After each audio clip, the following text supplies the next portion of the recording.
Bienvenue sur notre chaîne dédiée aux histoires inspirantes de créativité et d'ingéniosité. Aujourd'hui, nous vous racontons l'extraordinaire aventure de Jean-Pierre Moreau, retraité de 68 ans du petit village de Sainte-Foy en Ardèche, qui a transformé les moqueries de ses voisins en admiration générale grâce à une construction révolutionnaire qui a révolutionné sa façon de vivre. Cette histoire vraie, qui s'est déroulée entre 2019 et 2023, nous montre comment une idée apparemment farfelue peut se transformer en innovation géniale. Cette aventure extraordinaire nous enseigne que parfois, les solutions les plus simples aux problèmes quotidiens naissent de l'observation, de la patience et du courage d'oser faire différemment malgré les critiques. Jean-Pierre nous prouve qu'à tout âge, on peut révolutionner son mode de vie en osant sortir des sentiers battus.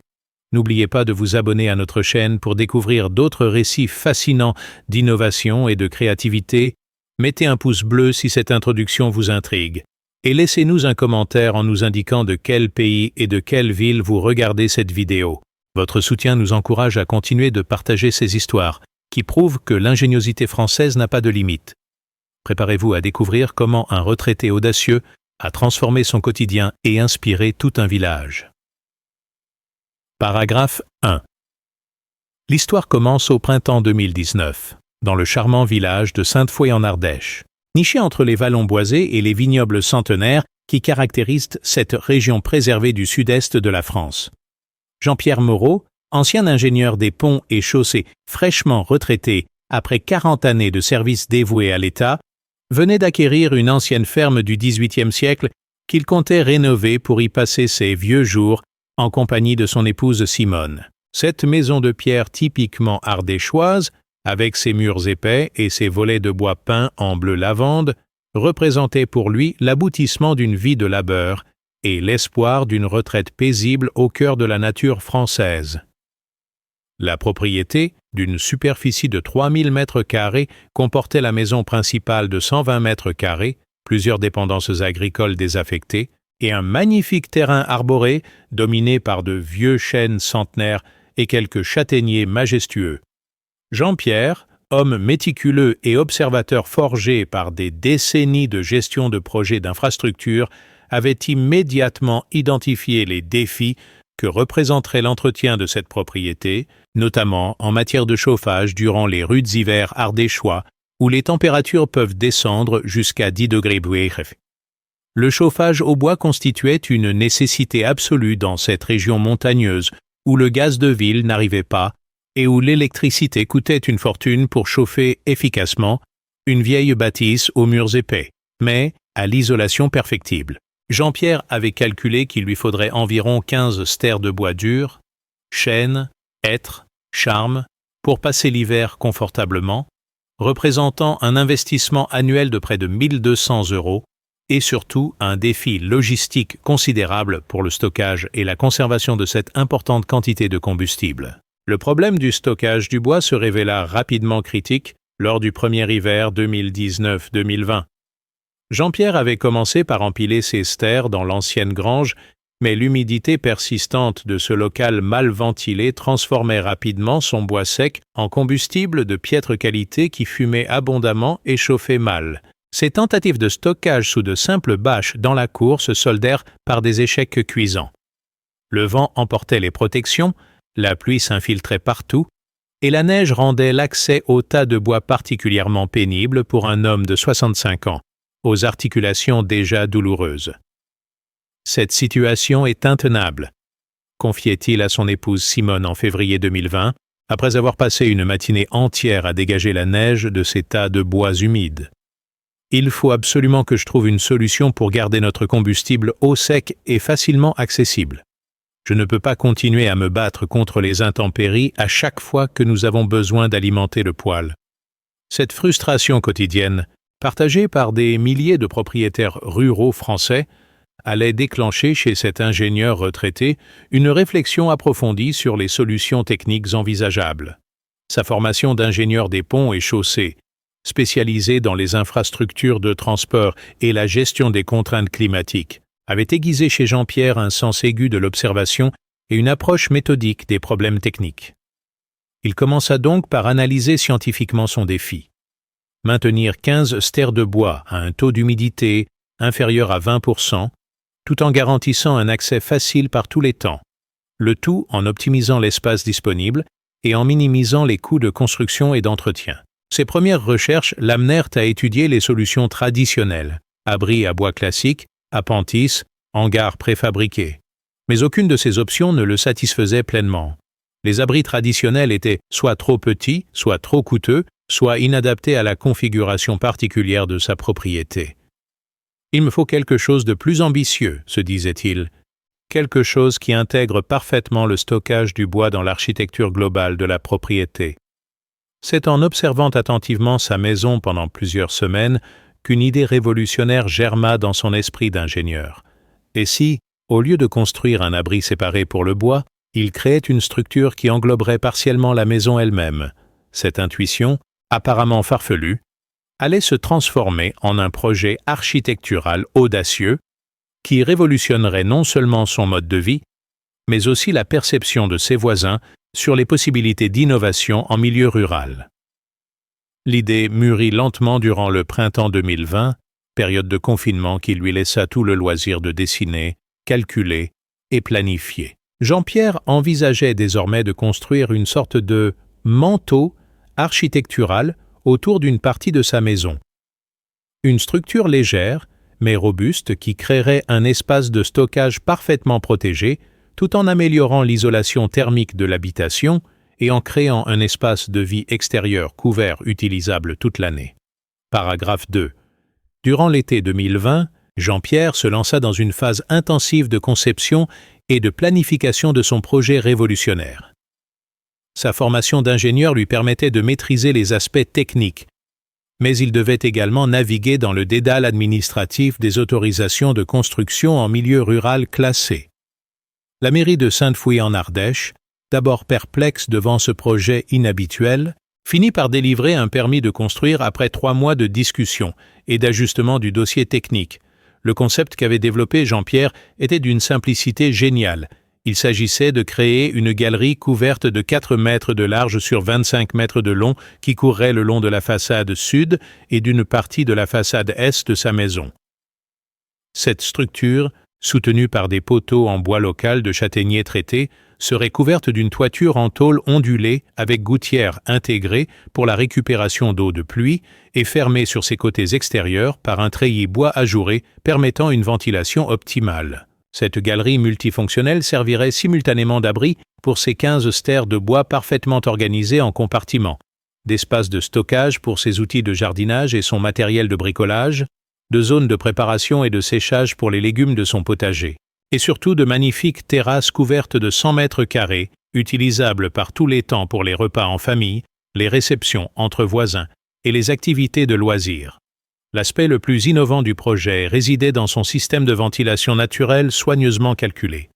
Jean-Pierre avait conçu un ingénieux dispositif de circulation d'air basé sur l'effet de cheminée. L'air frais entrait par les côtés de la galerie à travers le treillis bois, circulait autour des tas de bois en s'échauffant légèrement grâce au rayonnement solaire capté par la toiture, puis s'évacuait par des ouvertures hautes pratiquées sous la ligne de faîtage.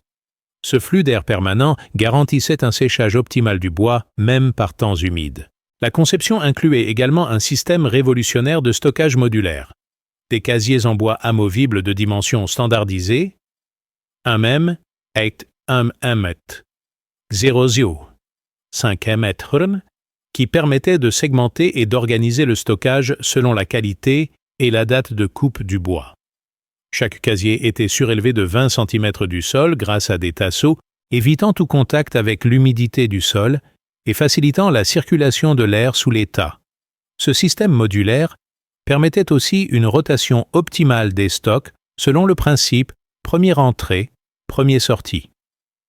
Les travaux de construction commencèrent en septembre 2020 et durèrent 4 mois.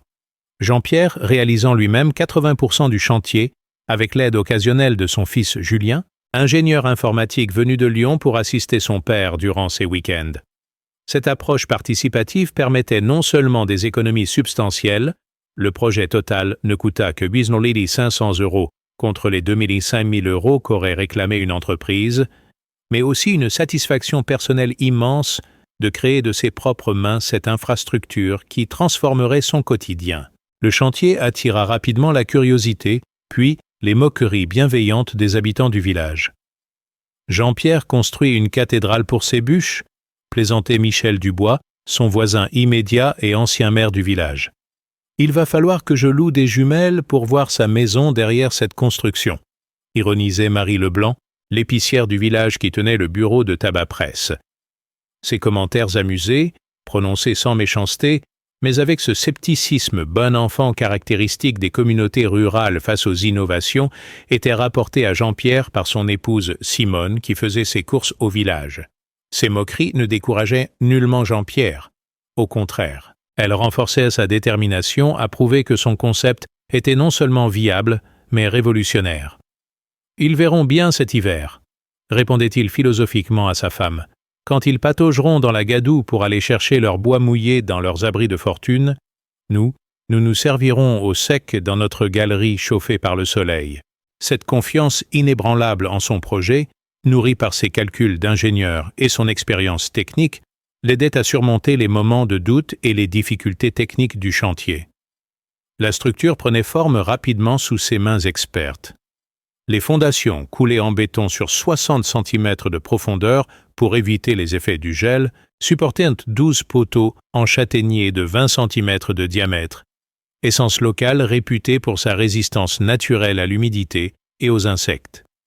La charpente, réalisée en sapin du Nord pour sa légèreté et sa résistance mécanique, supportait une couverture en bac acier laqué vert foncé qui s'harmonisait parfaitement avec le paysage boisé environnant. Le moment le plus spectaculaire du chantier fut l'installation de la toiture en une seule journée de novembre 2020, opération qui nécessita la location d'une grue et mobilisa 6 personnes, incluant Jean-Pierre, son fils et 4 voisins finalement, intrigués par l'ampleur du projet.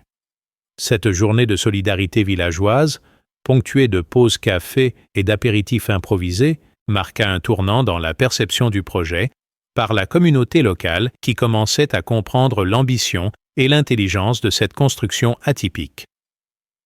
Fin décembre 2020, la galerie était achevée et Jean-Pierre pouvait enfin procéder au stockage de ses 15 stères de bois dans des conditions optimales. Le spectacle était impressionnant. Cette construction de 100 mètres carrés transformait complètement l'aspect de la propriété, créait un espace de vie extérieur couvert magnifique et offrait des capacités de stockage qui dépassaient largement les besoins en combustible pour transformer cet espace en véritable centre logistique de la propriété. Paragraphe 3. L'hiver 2020-2021 marqua la première mise à l'épreuve grandeur nature du système révolutionnaire de Jean-Pierre, et les résultats dépassèrent toutes ses espérances d'ingénieur. Tandis que ses voisins luttaient contre les intempéries particulièrement sévères de cette année-là. Neige abondante dès novembre, pluies torrentielles en décembre, puis gel persistant de janvier à mars, lui bénéficiait d'un confort d'utilisation inouï pour alimenter son système de chauffage au bois.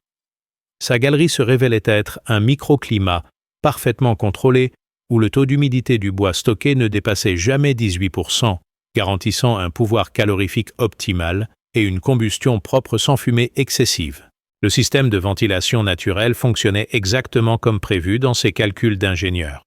L'effet de cheminée créait une circulation d'air permanente qui évacuait automatiquement l'humidité résiduelle du bois, même durant les périodes de forte humidité atmosphérique. Plus remarquable encore, Jean-Pierre constata que les rayons du soleil d'hiver, captés par la toiture et réfléchis par les murs de pierre de la maison, créaient un effet de serre modéré qui maintenait la température de la galerie 5 à 8 degrés au-dessus de la température extérieure, accélérant encore le séchage du bois et rendant les manipulations beaucoup plus agréables. L'organisation modulaire du stockage révélait elle aussi tout son génie pratique. Grâce à ses casiers standardisés et à son système de rotation, Jean-Pierre pouvait prélever exactement la quantité de bois nécessaire sans déranger le reste du stock, et surtout sans jamais devoir déplacer des bûches humides ou gelées. Chaque essence de bois était parfaitement identifiée et stockée selon sa date de livraison, permettant d'optimiser l'utilisation selon les besoins. Bois tendre de peuplier pour l'allumage, bois mi-dur de châtaignier pour la montée en température, bois dur de chêne pour les longues flambées nocturnes. Mais l'avantage le plus spectaculaire de cette installation se révéla lors des épisodes météorologiques extrêmes qui ponctuèrent cet hiver mémorable. En janvier 2021, une tempête de neige, suivie de pluies verglaçantes, paralysa la région pendant une semaine, rendant les déplacements extérieurs particulièrement périlleux pour les personnes âgées, tandis que ses voisins ne pouvaient plus accéder à leur stock de bois traditionnel sans risquer des chutes sur le verglas. Jean-Pierre continuait à se servir normalement en marchant simplement de sa cuisine à sa galerie par une liaison couverte parfaitement sécurisée. Cette commodité exceptionnelle ne passa pas inaperçue dans le village. Michel Dubois, son voisin moqueur de l'été précédent, fut le premier à reconnaître publiquement le génie de l'installation quand il vint emprunter quelques bûches après avoir épuisé ses réserves inaccessibles. « Jean-Pierre, lui dit-il avec une admiration non feinte, je dois reconnaître que tu avais vu juste. Pendant que nous galérions dans le froid et la gadoue, toi tu te baladais au chaud dans ton espace couvert. C'est du grand art. » Cette première reconnaissance publique marqua le début d'un changement radical de perception dans le village. L'épicière Marie Leblanc, qui tenait traditionnellement la chronique village lors de ses conversations avec les clients, commença à vanter les mérites de l'installation de Jean-Pierre. « Vous devriez voir ça », racontait-elle à qui voulait l'entendre. « Il a créé un véritable salon d'été couvert. Hier, par ce temps épouvantable, j'ai vu Simone prendre son café du matin tranquillement installée dans sa galerie, abritée du vent et de la pluie, avec vue sur son jardin. C'est exactement ce qu'il nous faudrait à tous. » Ces témoignages spontanés attirèrent les premiers visiteurs curieux dès février 2021. Jean-Pierre, ravi de partager son innovation et fier des résultats obtenus, organisait volontiers des visites commentées de son installation pour expliquer les principes techniques et les avantages pratiques de sa galerie multifonctionnelle. Ces mini-conférences improvisées, toujours agrémentées d'un café ou d'un apéritif, devinrent rapidement des événements sociaux très appréciés, qui renforcèrent les liens communautaires autour de cette innovation locale. Le bouche-à-oreille dépassa rapidement les limites du village pour attirer l'attention de propriétaires ruraux des communes voisines. Les week-ends de février et mars virent défiler à Sainte-Foy des visiteurs venus parfois de très loin pour découvrir cette galerie révolutionnaire dont parlaient les journaux locaux. Jean-Pierre accueillait tout le monde avec la générosité et la fierté légitime de l'inventeur, dont l'innovation améliore concrètement la vie quotidienne. Ces visites révélaient d'autres avantages inattendus de l'installation. En hiver, la galerie créait un espace de vie extérieur utilisable par tous les temps, parfait pour les activités manuelles, la menuiserie amateur ou simplement pour profiter de l'extérieur sans subir les intempéries. En protégeant partiellement la façade sud de la maison, elle améliorait également l'isolation thermique du bâtiment principal, réduisant sensiblement les besoins de chauffage. Ces bénéfices collatéraux, non prévus initialement, augmentaient encore la valeur de l'investissement. L'innovation de Jean-Pierre répondait également aux préoccupations écologiques contemporaines. Son système optimisait l'utilisation du bois de chauffage local, réduisait les pertes par pourrissement ou moisissure et permettait une combustion plus propre grâce à un bois parfaitement sec. Cette approche éco-responsable, qui valorisait une ressource locale renouvelable tout en minimisant les déchets, correspondait parfaitement aux aspirations environnementales de nombreux ruraux soucieux de réduire leur empreinte carbone. Paragraphe 4. Le printemps 2021 marqua un tournant décisif dans la reconnaissance de l'innovation de Jean-Pierre, quand la revue spécialisée Rustica publia un reportage de 4 pages sur sa galerie multifonctionnelle révolutionnaire. Ce magazine de référence pour les amoureux du jardinage et de la vie rurale avait envoyé une journaliste, Claire Dumont, après avoir reçu plusieurs courriers de lecteurs enthousiasmés par cette réalisation originale. L'article, illustré de magnifiques photographies, présentait le projet comme une solution d'avenir pour le stockage du bois de chauffage en milieu rural. Cette médiatisation nationale eut des conséquences inattendues pour Jean-Pierre et son épouse Simone. Leur téléphone ne cessait de sonner avec des appels de propriétaires ruraux de toute la France désireux d'obtenir des conseils techniques pour reproduire cette installation. Des ingénieurs, des architectes, des artisans du bâtiment, mais aussi de simples particuliers contactaient ce retraité ardéchois, devenu malgré lui une référence en matière d'innovation rurale. Cette notoriété soudaine, bien qu'un peu envahissante, remplissait de fierté cet homme qui avait consacré sa carrière au service public. L'impact local fut encore plus spectaculaire. Le maire de Sainte-Foy-en-Ardèche, Bernard Chassagnard, invita officiellement Jean-Pierre à présenter son innovation lors du conseil municipal de mai 2021. Cette présentation technique de 30 minutes, agrémentée de schémas et de calculs de rentabilité, impressionna tellement les élus qu'ils décidèrent d'étudier l'adaptation de ce concept pour les équipements communaux. Cette innovation pourrait révolutionner l'entretien de nos bâtiments publics, déclara le maire. Nous chauffons au bois l'école, la mairie et la salle des fêtes. Un système de stockage aussi efficace nous ferait économiser du temps et de l'argent. Cette reconnaissance officielle légitimait définitivement le projet aux yeux des habitants qui avaient pu conserver quelques réticences. Jean-Pierre était désormais perçu comme un innovateur visionnaire plutôt que comme un original fantasque. Cette transformation de son image sociale lui apportait une satisfaction personnelle immense, d'autant qu'elle s'accompagnait d'une amélioration concrète de son quotidien et de celui de son épouse. L'été 2021 révéla d'autres avantages inattendus de la galerie multifonctionnelle. L'espace couvert de 100 mètres carrés se transformait en magnifique salle de réception extérieure pour les repas familiaux, les anniversaires et les fêtes entre voisins. Protégée du soleil par la toiture et rafraîchie par la circulation d'air naturel, cette zone devenait plus agréable que la terrasse traditionnelle exposée aux rayons directs. Simone y installait ses géraniums et ses plantes vertes qui profitaient de cette protection pour s'épanouir magnifiquement.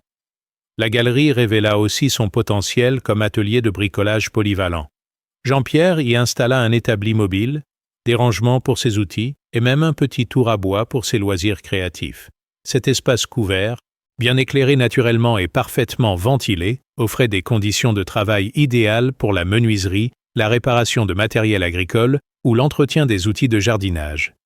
Cette polyvalence maximisait la rentabilité de l'investissement initial en créant une véritable extension fonctionnelle de l'habitat. Les visiteurs de l'été 2021 découvraient également l'aspect esthétique remarquable de cette construction qui s'intégrait harmonieusement dans le paysage ardéchois. Les poteaux en châtaignier local prenaient une belle patine grise argentée, le treillis bois se couvrait de vignes et de rosiers grimpants plantés par Simone, et l'ensemble créait un jeu d'ombres et de lumière qui sublimait l'architecture traditionnelle de la ferme. Cette réussite esthétique démontrait qu'innovation technique et respect du patrimoine architectural pouvaient parfaitement coexister. Le succès de cette réalisation attira l'attention de Jean-Marc Dupuis, artisan charpentier installé à Aubenas, qui proposa à Jean-Pierre de commercialiser des versions adaptées de sa galerie sous forme de kits préfabriqués. Cette proposition commerciale, flatteuse mais inattendue, amena le retraité à réfléchir sur la protection de son innovation et sur les moyens de la diffuser largement au bénéfice d'autres propriétaires ruraux. Il consulta un avocat spécialisé en propriété intellectuelle pour étudier les possibilités de dépôt de brevets ou de modèles. Ses réflexions juridiques et commerciales dépassaient largement les intentions initiales de Jean-Pierre, qui voulait simplement résoudre son problème personnel de stockage de bois. Mais la qualité exceptionnelle de sa solution et l'intérêt manifeste qu'elle suscitait dans le monde rural français l'amenaient à considérer sérieusement la possibilité de créer une petite entreprise artisanale pour diffuser cette innovation. Cette perspective d'une seconde carrière entrepreneuriale à 67 ans l'enthousiasmait autant qu'elle l'intimidait. Les calculs de rentabilité qu'il établit durant l'été 2021 confirmaient l'intérêt économique de son système. Avec un coût de construction de 8 500 €, une durée de vie estimée à 30 ans minimum et des économies annuelles de 300 € sur l'achat de bois, grâce à l'élimination des pertes par humidité, l'installation s'amortissait en moins de 15 ans. Si on ajoutait les bénéfices liés à l'amélioration de l'isolation thermique de la maison, aux économies de temps et d'efforts physiques, et à la création d'un espace de vie supplémentaire, la rentabilité était encore plus attractive. Cette analyse économique rigoureuse, complétée par un retour d'expérience d'une année complète, constituait un dossier technique solide pour convaincre d'autres propriétaires ruraux d'adopter cette innovation. Jean-Pierre commençait à recevoir des demandes de plans détaillés et de conseils techniques qui l'amenaient progressivement vers ce rôle de consultant innovateur qu'il n'avait jamais envisagé au début de son projet personnel. Paragraphe 5. L'automne 2021 fut marqué par un événement majeur qui propulsa définitivement l'innovation de Jean-Pierre sur la scène nationale. Le Salon national de l'habitat rural, organisé chaque année à Lyon, l'invita à présenter sa galerie multifonctionnelle dans l'espace Innovation du terroir. Cette reconnaissance officielle par les professionnels du secteur représentait une consécration inattendue pour ce retraité passionné qui se retrouvait soudain au centre de l'attention de milliers de visiteurs, d'exposants et de journalistes spécialisés dans l'habitat écologique et les solutions rurales innovantes. La préparation de cette exposition mobilisa Jean-Pierre pendant tout le mois de septembre. Il fallait créer une maquette à l'échelle 1/10 de sa réalisation, produire une documentation technique complète avec plan coté et calcul de dimensionnement, et surtout préparer une présentation orale convaincante pour expliquer son concept à un public de professionnels souvent sceptiques face aux innovations d'amateurs. Cette préparation intensive révélait des talents de communication que l'ancien ingénieur des ponts et chaussées ne soupçonnait pas posséder. Le succès au salon dépassa toutes les espérances. Le stand de Jean-Pierre, modeste par sa taille, mais remarquable par la qualité de sa documentation et l'enthousiasme communicatif de son créateur, attira un flux constant de visiteurs pendant les 3 jours d'exposition. Architectes spécialisés en habitat rural, entrepreneurs du bâtiment, représentants de collectivités locales, journalistes de la presse spécialisée se succédèrent pour comprendre les subtilités techniques de cette galerie révolutionnaire et évaluer son potentiel de développement commercial. L'aspect le plus gratifiant pour Jean-Pierre fut la validation technique de son innovation par ses pairs ingénieurs. Plusieurs spécialistes en génie climatique et en construction bois confirmèrent la pertinence de ses calculs de ventilation naturelle et la qualité de ses choix de matériaux. Votre système de ventilation par effet de cheminée est parfaitement dimensionné, lui expliqua Michel Bertrand, ingénieur conseil en efficacité énergétique. Et votre approche modulaire du stockage pourrait révolutionner le secteur. C'est du très beau travail d'ingénieur. Cette validation professionnelle s'accompagna de propositions commerciales concrètes. 3 entreprises de charpente industrielle manifestèrent leur intérêt pour développer des versions préfabriquées de la galerie Moreau et 2 fabricants de abris de jardin souhaitaient intégrer ces innovations dans leur gamme de produits. Ces opportunités commerciales, flatteuses mais complexes à négocier, nécessitèrent des compétences juridiques et commerciales que Jean-Pierre ne maîtrisait pas totalement. Fort de ce succès lyonnais, Jean-Pierre décida de franchir une étape supplémentaire en créant un site Internet pour diffuser gratuitement les plans et conseils techniques de sa galerie. Ce site, développé bénévolement par son fils Julien, proposait des plans téléchargeables, des tutoriels vidéo, un forum de discussion entre utilisateurs et une section de témoignages de personnes ayant réalisé des adaptations du concept original. Cette approche open source, inhabituelle dans le domaine du bâtiment, correspondait parfaitement à la philosophie généreuse de Jean-Pierre. Le lancement du site web en novembre 2021 provoqua un engouement immédiat. En quelques semaines, plus de 10 000 visiteurs uniques consultèrent la documentation technique et les premiers témoignages de réalisations inspirées commençaient à affluer de toute la France. Un retraité de Dordogne adaptait le concept pour créer un atelier de poterie couvert. Un maraîcher du Vaucluse développait une version agrandie pour stocker ses récoltes. Une commune de Haute-Loire étudiait l'installation d'une galerie municipale pour l'entretien de ses espaces verts. Cette diffusion virale de son innovation dépassait largement les espérances de Jean-Pierre et créait une dynamique communautaire passionnante autour de l'amélioration collective du concept. Les utilisateurs partageaient leurs adaptations, leurs améliorations, leurs retours d'expérience, créant progressivement une base de connaissances collaboratives qui enrichissait constamment l'innovation originale. Cette approche participative, facilitée par les outils numériques modernes, démultipliait l'impact de la création individuelle. L'hiver 2021-2022 confirma excellemment les performances de la galerie lors de sa seconde année d'utilisation. Les améliorations apportées durant l'été, installation de LED solaire pour l'éclairage, optimisation des rangements, ajout de bacs de récupération d'eau de pluie, rendaient l'installation encore plus fonctionnelle et agréable à utiliser. Jean-Pierre mesurait désormais scientifiquement les performances de son système. Taux d'humidité du bois maintenu en permanence sous 18%, température de la galerie toujours 6 à 8 degrés supérieure à l'extérieur, accès au combustible possible par tous les temps sans contrainte physique. Ces données objectives, soigneusement collectées et analysées, constituaient un retour d'expérience précieux pour les futurs adopteurs du concept.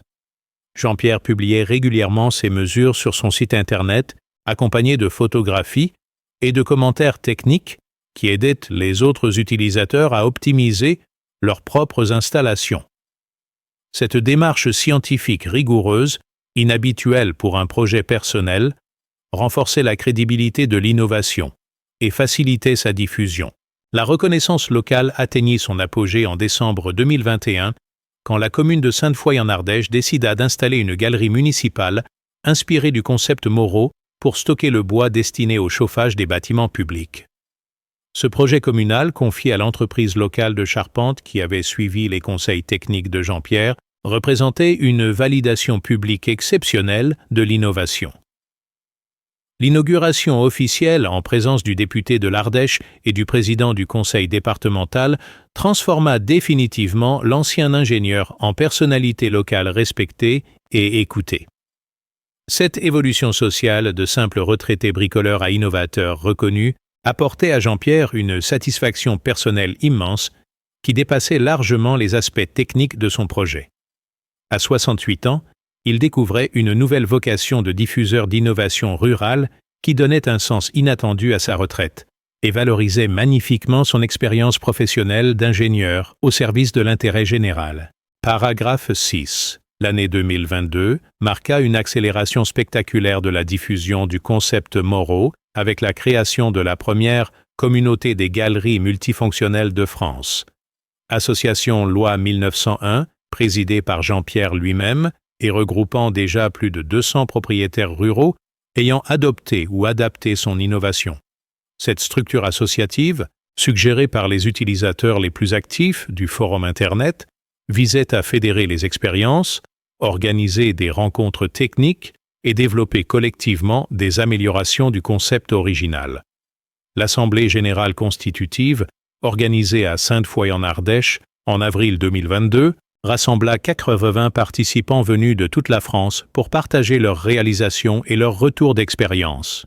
Cette première rencontre nationale révéla la diversité extraordinaire des adaptations du concept.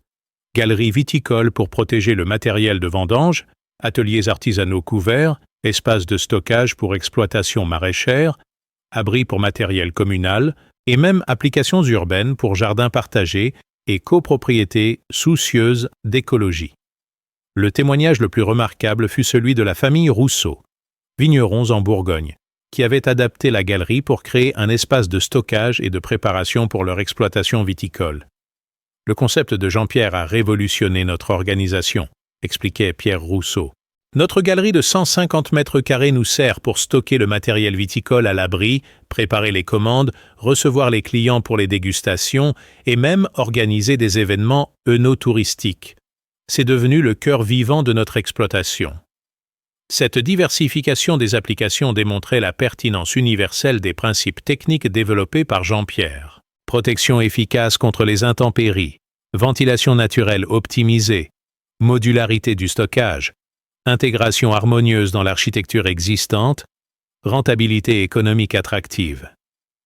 Ces qualités fondamentales permettaient une adaptation créative à de multiples besoins ruraux et périurbains, multipliant l'impact potentiel de l'innovation originale.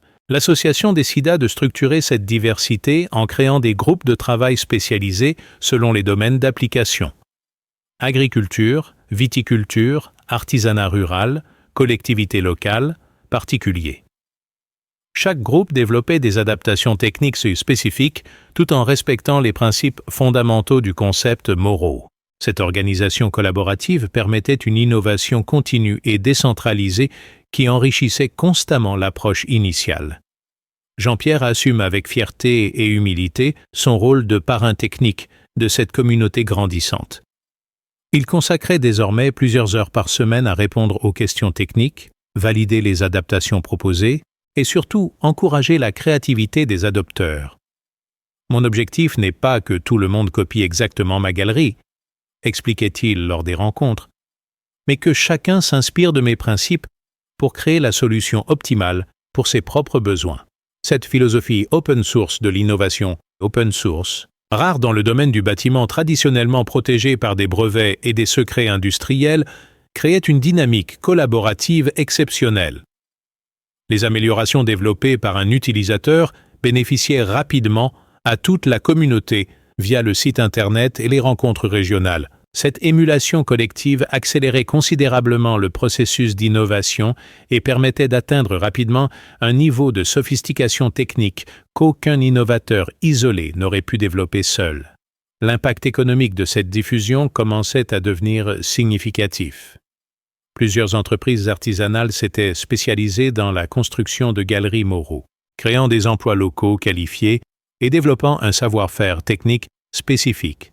Les fournisseurs de matériaux, châtaigniers, charpentes, couvertures, quincailleries, bénéficiaient d'un marché nouveau qui représentait déjà plusieurs centaines d'installations par an et générait un chiffre d'affaires estimé à plus de 2 millions d'euros annuels.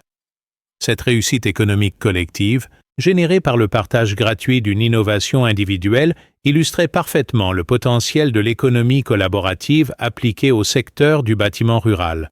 Jean-Pierre était fier de contribuer au développement économique des territoires ruraux tout en aidant des centaines de propriétaires à améliorer concrètement leur qualité de vie. Cette dimension sociale de son innovation lui apportait une satisfaction personnelle qui dépassait largement la fierté technique de l'ingénieur.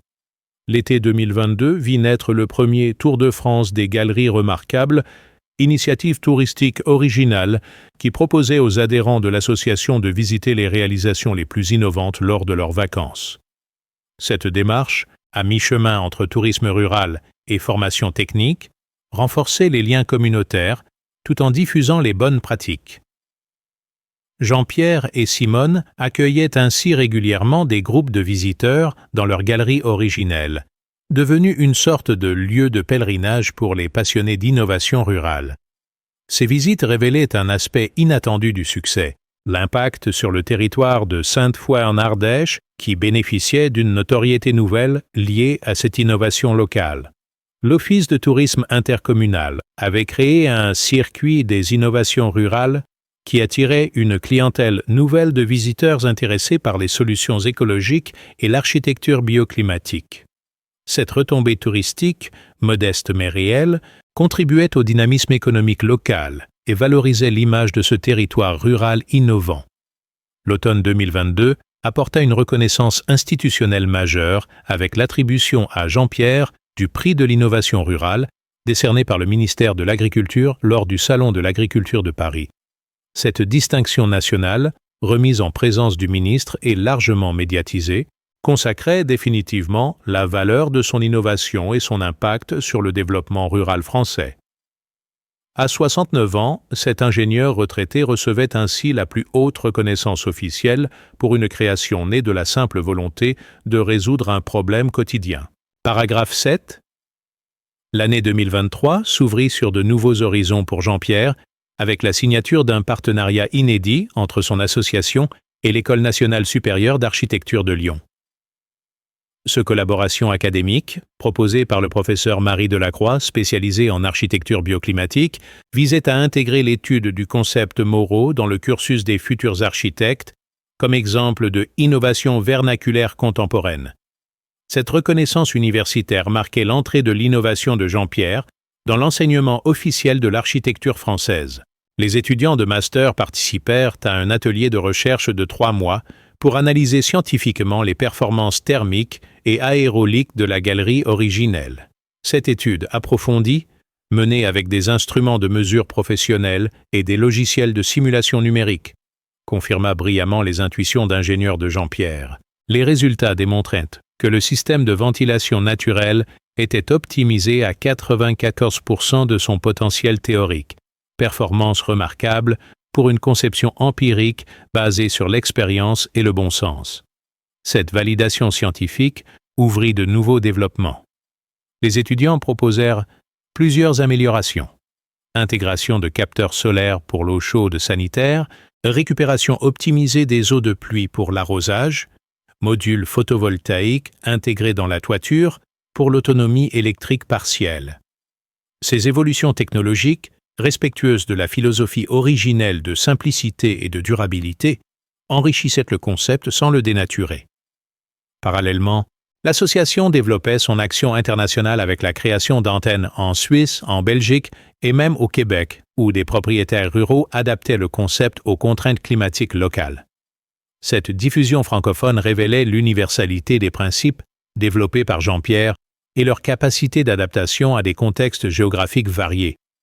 Les adaptations québécoises, notamment, intégraient des renforcements structurels pour supporter les charges de neige importantes et utilisaient des essences locales comme l'érable et le bouleau. Le succès croissant de l'innovation créait aussi des défis inattendus.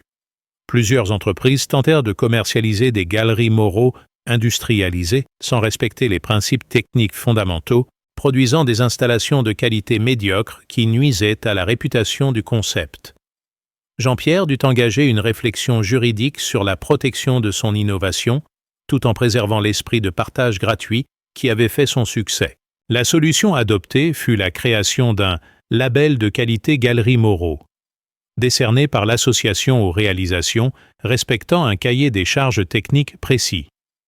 Ce label, gratuit mais exigeant, garantissait aux utilisateurs le respect des principes originaux, tout en permettant l'innovation et l'adaptation locale. Les entreprises artisanales respectant ce cahier des charges bénéficièrent d'une reconnaissance qui valorisait leur expertise technique et leur fidélité à l'esprit de l'innovation originelle. L'impact social de cette démarche dépassait largement le domaine technique. La communauté des utilisateurs développait des liens sociaux durables qui renforçaient la cohésion des territoires ruraux. Les rencontres régionales, les échanges techniques, les visites croisées créaient un réseau de solidarité entre propriétaires ruraux qui partageaient bien plus que des conseils de construction. Cette dimension communautaire, non prévue initialement, contribuait à lutter contre l'isolement rural et à maintenir la vitalité des campagnes françaises. Jean-Pierre mesurait avec émotion cette évolution de son projet personnel vers un mouvement social qui le dépassait largement. Quand j'ai commencé à construire ma galerie en 2020, confiait-il lors d'une interview télévisée, je voulais juste garder mon bois au sec. Je n'imaginais pas que cela créerait une communauté de plusieurs milliers de personnes qui s'entraident pour améliorer leur qualité de vie rurale. Cette humilité face au succès de son innovation témoignait de la sagesse d'un homme qui avait su transformer un problème personnel en solution collective. L'été 2023 fut marqué par l'organisation du premier Festival des innovations rurales à Sainte-Foy-en-Ardèche, événement de 3 jours qui rassembla plus de 2000 visiteurs autour de la galerie historique de Jean-Pierre. Ce festival, organisé par l'association en partenariat avec la commune, proposait des démonstrations techniques, des ateliers de construction, des conférences sur l'innovation rurale et des expositions d'adaptation remarquables. L'événement généra des retombées économiques significatives pour la région, tout en positionnant définitivement ce territoire comme un pôle d'innovation rurale reconnu nationalement. La presse nationale couvrit largement cet événement, qui illustrait parfaitement la capacité d'innovation des territoires ruraux français. Jean-Pierre fut sollicité par plusieurs médias pour expliquer sa philosophie de l'innovation ouverte et collaborative. L'innovation ne vient pas seulement des laboratoires urbains, expliquait-il aux journalistes. La campagne française regorge de créativité et de savoir-faire. Il suffit de savoir observer, expérimenter et surtout partager pour que les bonnes idées se diffusent et s'améliorent collectivement. Cette médiatisation nationale attira l'attention du gouvernement qui souhaitait promouvoir l'innovation dans les territoires ruraux dans le cadre de sa politique d'aménagement du territoire. Jean-Pierre fut invité à participer à une mission gouvernementale sur l'innovation collaborative en milieu rural, qui devait proposer des mesures pour favoriser l'émergence et la diffusion d'innovations comme la sienne. Cette reconnaissance politique, flatteuse, mais aussi responsabilisante, l'amenait à réfléchir aux conditions systémiques qui permettraient à d'autres innovateurs ruraux de réussir comme lui. Paragraphe 8. L'automne 2023 apporta une consécration inattendue avec la sélection du projet de Jean-Pierre pour représenter la France au concours européen de l'innovation rurale durable organisé par l'Union européenne à Bruxelles. Cette compétition prestigieuse, qui rassemblait les innovations les plus remarquables des 27 pays membres, constituait une vitrine exceptionnelle pour promouvoir les solutions rurales innovantes à l'échelle continentale. Jean-Pierre, accompagné de Simone et du maire de Sainte-Foy en Ardèche, se rendit dans la capitale européenne avec la fierté de représenter l'ingéniosité française. La présentation devant le jury européen, composé d'experts en développement rural, d'architectes spécialisés en construction durable et de représentants des institutions européennes, fut un succès remarquable. Jean-Pierre maîtrisait parfaitement son sujet, s'exprimait avec la passion communicative de l'innovateur convaincu et surtout démontrait par des chiffres précis l'impact social et économique de sa création. Les jurés furent particulièrement impressionnés par l'approche collaborative de diffusion de l'innovation et par son adaptation réussie dans plusieurs pays européens. Bien que le premier prix soit revenu à un projet autrichien d'agriculture urbaine, Jean-Pierre remporta le prix spécial de l'innovation collaborative, assorti d'une dotation de 50 000 € destinée à financer le développement international de son concept. Cette reconnaissance européenne, largement médiatisée, propulsa définitivement l'innovation française sur la scène internationale et ouvrit de nouveaux horizons de développement en Europe et au-delà. Cette dotation européenne permit de structurer professionnellement l'association qui créa un poste de coordinateur technique, confié à Julien Moreau, le fils de Jean-Pierre, qui quitta son emploi d'ingénieur informatique lyonnais pour se consacrer entièrement au développement de l'innovation paternelle. Cette transmission intergénérationnelle, émouvante sur le plan personnel, assurait aussi la pérennité et la professionnalisation du mouvement initié par le retraité ardéchois.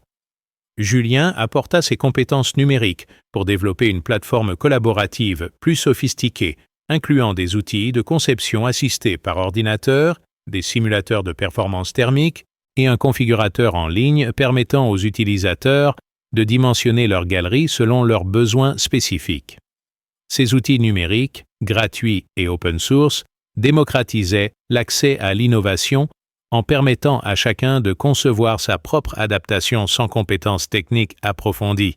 L'hiver 2023-2024 marqua le 4e anniversaire de la galerie originelle et l'occasion de dresser un bilan complet de cette aventure exceptionnelle.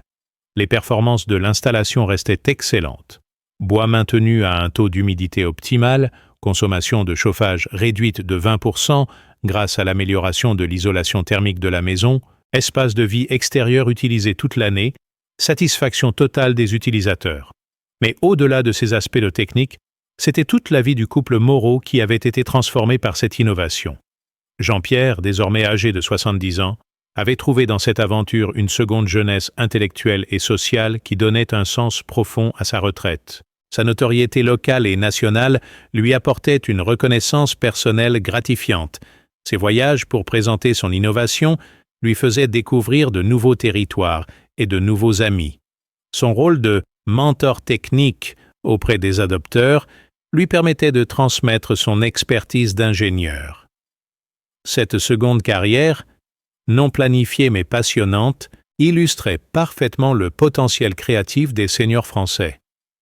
Simone participait elle aussi activement à cette aventure en accueillant les visiteurs, en gérant une partie de la correspondance, et surtout en apportant le regard féminin indispensable sur les aspects pratiques et esthétiques de l'innovation. Son influence était particulièrement visible dans les adaptations florales et paysagères qui transformaient les galeries techniques en véritables jardins d'hiver couverts. Cette dimension esthétique, souvent négligée dans les innovations techniques, contribuait largement au succès social du concept. Le couple découvrait aussi les joies inattendues de l'accueil touristique avec leur maison devenue étape obligée du Tour de France des galeries remarquables. Il recevait ainsi régulièrement des visiteurs de toute l'Europe venus découvrir l'innovation originelle, créant des liens humains enrichissants qui élargissaient considérablement leur cercle social. Ces rencontres, souvent suivies de correspondances durables, compensaient largement les petites contraintes liées à cette notoriété. L'impact sur Sainte-Fouille en Ardèche était également considérable. Ce village de 800 habitants était devenu une référence en matière d'innovation rurale, attirant des délégations officielles, des journalistes, des étudiants et des touristes curieux. Cette notoriété nouvelle, dynamisme économique local, avec de nouveaux commerces, des chambres d'hôtes et même un gîte spécialisé dans l'accueil des pèlerins de l'innovation. Le maire Bernard Chassagnard mesurait avec fierté cette transformation de son territoire en pôle d'attractivité régionale. La commune investit d'ailleurs dans cette image en créant un centre d'information sur l'innovation rurale installé dans l'ancienne école réhabilitée. Ce centre, animé bénévolement par des membres de l'association, proposait des expositions, des formations et des conseils techniques aux porteurs de projets innovants. Cette infrastructure, modeste mais efficace, positionnait définitivement Sainte-Foy comme un territoire d'expérimentation et de diffusion d'innovation rurale. L'année 2023 se termina sur une note particulièrement gratifiante avec la publication du livre « La Galerie de Jean-Pierre », chronique d'une innovation rurale, écrit par la journaliste Claire Dumont, qui avait découvert l'innovation dès 2021. Ce livre, mélange de récits personnels et d'analyses sociologiques, retraçait l'aventure humaine et technique de cette innovation en la replaçant dans le contexte plus large de la créativité des territoires ruraux français.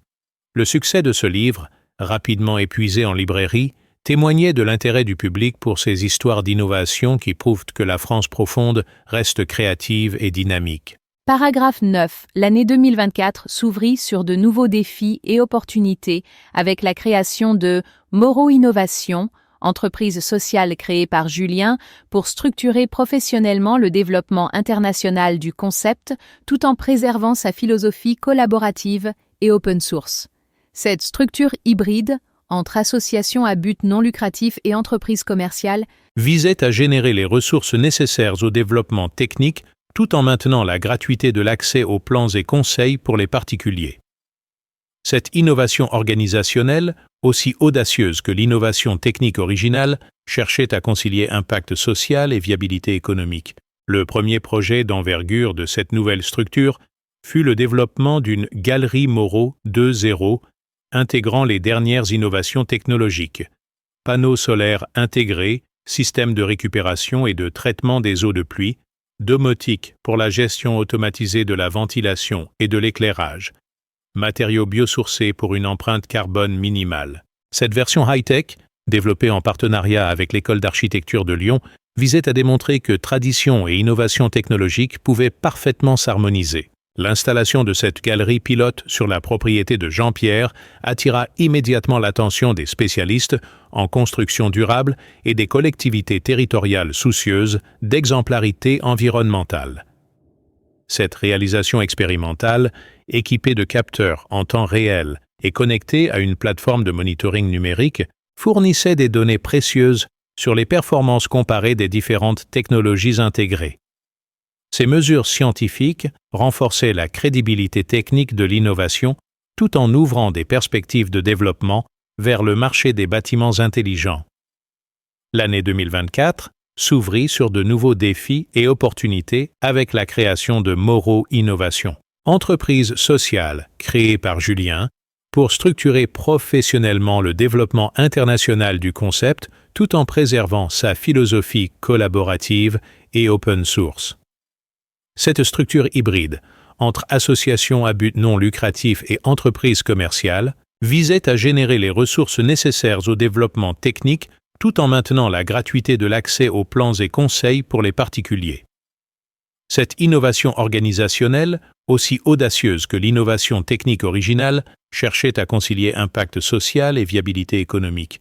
Le premier projet d'envergure de cette nouvelle structure fut le développement d'une galerie Moreau 2.0 intégrant les dernières innovations technologiques, panneaux solaires intégrés, système de récupération et de traitement des eaux de pluie, domotique pour la gestion automatisée de la ventilation et de l'éclairage, matériaux biosourcés pour une empreinte carbone minimale. Cette version high-tech, développée en partenariat avec l'École d'architecture de Lyon, visait à démontrer que tradition et innovation technologique pouvaient parfaitement s'harmoniser. L'installation de cette galerie pilote sur la propriété de Jean-Pierre attira immédiatement l'attention des spécialistes en construction durable et des collectivités territoriales soucieuses d'exemplarité environnementale.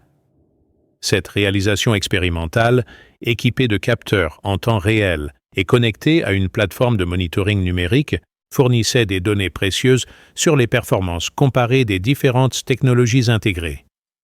Ces mesures scientifiques renforçaient la crédibilité technique de l'innovation tout en ouvrant des perspectives de développement vers le marché des bâtiments intelligents.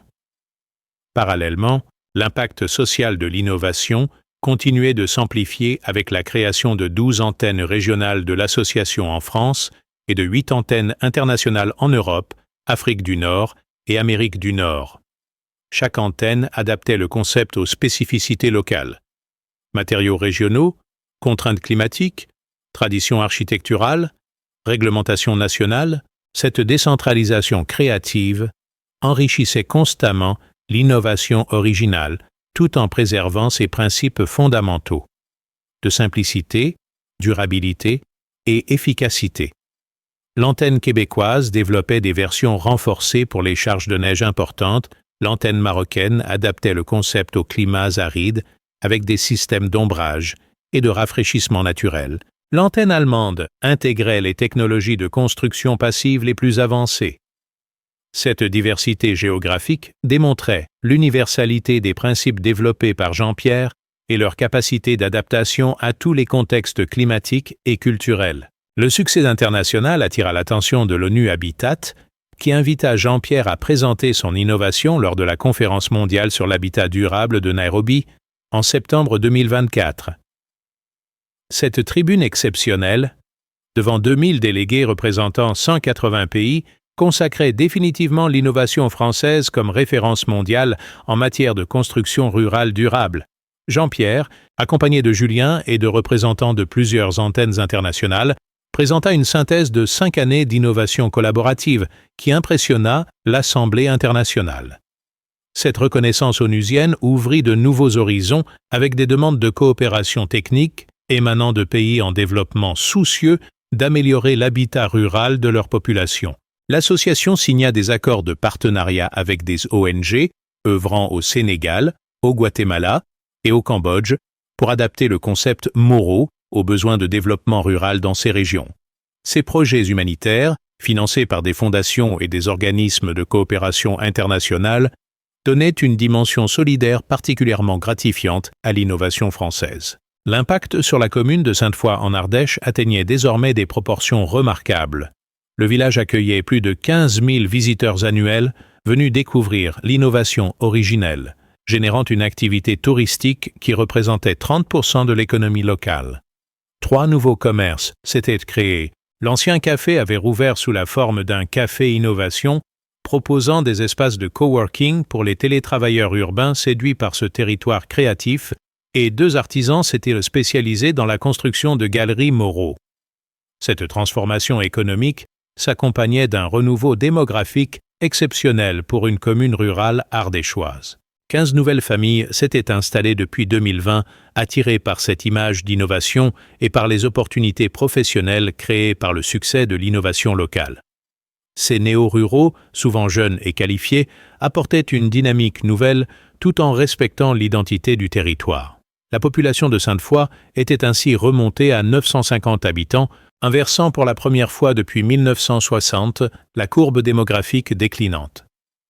Jean-Pierre observait cette transformation avec la fierté du pionnier, mais aussi avec l'humilité de l'homme qui mesure que son innovation personnelle avait déclenché un processus qui le dépassait largement. « Jamais je n'aurais imaginé qu'une simple galerie pour stocker mon bois puisse avoir de telles conséquences », confiait-il lors d'une interview pour le journal local. Cela montre que l'innovation peut venir de partout, y compris d'un retraité qui voulait juste résoudre un problème pratique. La France rurale a des trésors de créativité qu'il faut savoir encourager et valoriser. Cette philosophie de l'innovation ouverte et collaborative inspirait désormais d'autres créateurs ruraux qui contactaient l'association pour partager leurs propres innovations. Système d'aquaponie adapté au climat tempéré, techniques de permaculture pour les jardins familiaux, solutions de mobilité douce en milieu rural, innovation artisanale utilisant les ressources locales. La communauté des galeries multifonctionnelles devenait progressivement un réseau plus large d'innovateurs ruraux français, unis par la même philosophie de partage et de développement territorial durable. L'année 2024 se termina par l'organisation du premier Forum international de l'innovation rurale collaborative à Sainte-Foy-en-Ardèche, événement de 3 jours qui rassembla 500 participants de 25 pays autour du thème « Innovation locale, impact global ». Jean-Pierre, désormais âgé de 71 ans, eut l'émotion d'accueillir cette assemblée internationale dans le village qu'il avait vu naître son innovation. Ce forum, retransmis en direct sur Internet et suivi par plus de 50 000 personnes dans le monde, positionnait définitivement la France rurale comme un laboratoire d'innovation durable et solidaire. Paragraphe 10. L'hiver 2024-2025 marqua le 5e anniversaire de la galerie originelle de Jean-Pierre, occasion solennelle de dresser le bilan définitif d'une aventure qui avait transformé un problème personnel en mouvement international d'innovation rurale. La galerie historique, parfaitement conservée et toujours aussi fonctionnelle, était devenue un véritable monument du génie rural français, classé patrimoine d'innovation par le ministère de la Culture, qui reconnaissait ainsi la valeur historique de cette création contemporaine. Les chiffres de cette réussite collective dépassaient toutes les projections initiales.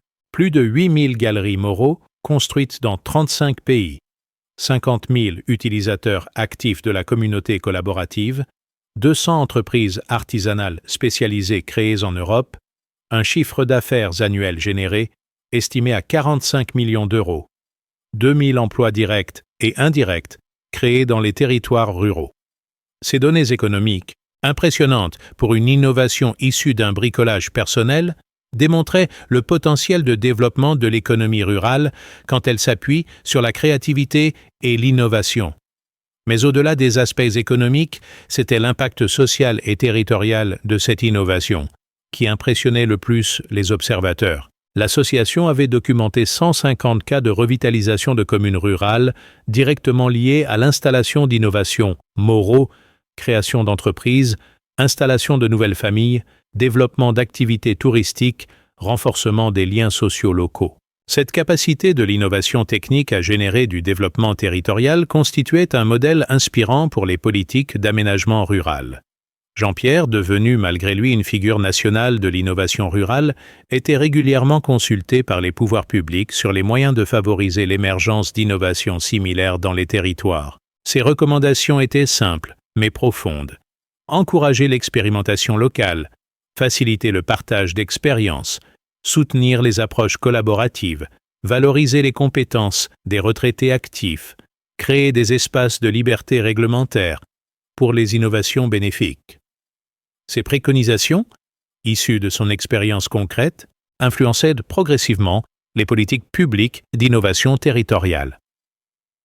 La reconnaissance institutionnelle culmina avec l'attribution à Jean-Pierre de la Légion d'honneur au titre de service exceptionnel rendu au développement rural et à l'innovation française. Cette distinction suprême, remise par le président de la République lors d'une cérémonie solennelle à l'Élysée, consacrait définitivement l'impact national de son innovation et honorait symboliquement tous les innovateurs ruraux français.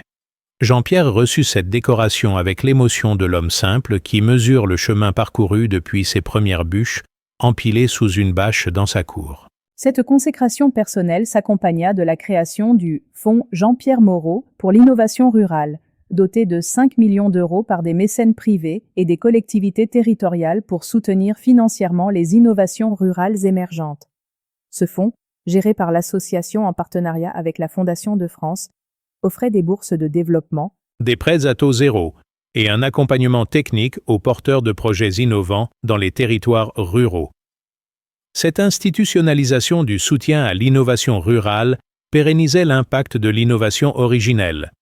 L'héritage technique de Jean-Pierre se concrétisait également par la création de la chaire d'innovation rurale collaborative à l'École d'architecture de Lyon, financée par les royalties de l'exploitation commerciale du concept Moreau. Cette chaire, dirigée par le professeur Marie Delacroix, formait les futurs architectes aux spécificités de l'innovation en milieu rural et développait des recherches sur les synergies entre traditions constructives et technologies contemporaines. Cette dimension académique assurait la transmission des savoirs et la poursuite de l'innovation au-delà de la génération des créateurs. La transmission familiale était également assurée avec Julien, qui avait fait de l'entreprise Moreau Innovation une référence européenne en matière de construction rurale durable. L'entreprise employait désormais 25 personnes réparties entre le siège de Sainte-Foy et les bureaux techniques de Lyon, Bruxelles et Montréal. Cette croissance maîtrisée, respectueuse des valeurs familiales de proximité et de qualité, prouvait qu'innovation technique et éthique entrepreneuriale pouvaient parfaitement coexister. Simone, âgée de 68 ans, avait développé sa propre expertise en animation de communautés d'innovation, devenant une référence en matière d'accueil et d'accompagnement des visiteurs techniques. Son livre « Accueillir l'innovation, guide pratique de l'hospitalité technique » était devenu la référence des territoires souhaitant développer leur attractivité par l'innovation. Cette expertise féminine, complémentaire du génie technique masculin, enrichissait la dimension humaine du mouvement initié par le couple. Le village de Sainte-Foy en Ardèche avait achevé sa transformation en village laboratoire de l'innovation rurale, avec l'inauguration du Centre international de formation à l'innovation rurale, structure unique en Europe, qui accueillait 2000 stagiaires annuels venus du monde entier pour se former aux techniques collaboratives d'innovation territoriale. Cette infrastructure, financée par l'Union européenne et les royalties de l'innovation Moreau, positionnait définitivement ce territoire comme capitale mondiale de l'innovation rurale collaborative. L'aventure de Jean-Pierre démontrait magistralement que l'innovation française ne résidait pas seulement dans les laboratoires urbains et les start-up technologiques, mais aussi dans l'ingéniosité quotidienne des territoires ruraux. Son histoire prouvait qu'un problème pratique simple, traité avec méthode et générosité, pouvait générer un mouvement mondial d'innovation collaborative. Cette leçon, précieuse pour tous les territoires en quête de développement, illustrait parfaitement le potentiel créatif de la France profonde quand elle ose expérimenter, partager et innover. En contemplant sa galerie originelle par ce froid matin de décembre 2024, Jean-Pierre mesurait avec émotion le chemin parcouru depuis cette première idée apparemment farfelue de construire un abri autour de sa maison. Son bois restait parfaitement sec, sa maison était mieux isolée, sa qualité de vie s'était considérablement améliorée. Mais surtout, son innovation avait prouvé qu'en France rurale, l'audace créative et la générosité collaborative pouvaient transformer une intuition personnelle en révolution collective. Cette certitude, plus précieuse que toutes les reconnaissances officielles, accompagnerait désormais ce retraité devenu malgré lui un symbole de l'innovation française dans tous ses projets futurs.